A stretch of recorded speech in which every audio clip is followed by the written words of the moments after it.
2019 World Championship discus silver medalist Frederick Dacres opened his season with 62.09 meters at the National Stadium. This in the latest meet in the J3's qualification series.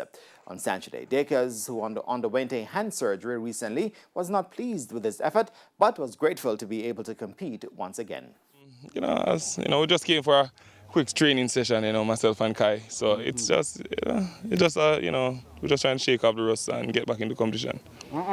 Coming from where I was, and the surgery and all of that, and a few things happened. So to actually get back to where I was, that's really the aim, and try to stay injury-free, of course. Dacres finished ahead of his teammate and world junior champion Kai Chang, who registered 61.11 meters. And Dacres says his participation was to facilitate the former Calabar High standout. Qualify. So unfortunately, we never did that today, but we'll have a few meets, so I'll be there with him, and we're basically trying to get the qualifier for him, and hopefully get to Olympics.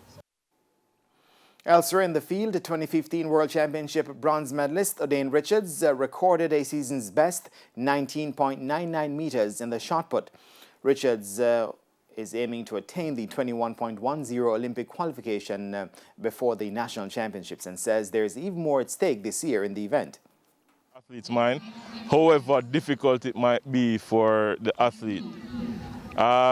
We have seen in the past few years, the throws standard has gone up quite a bit, and this year I think there might be another world record in the form of the outdoor world record, and that is a standard that we have to compete with, and we have to make the adjustment.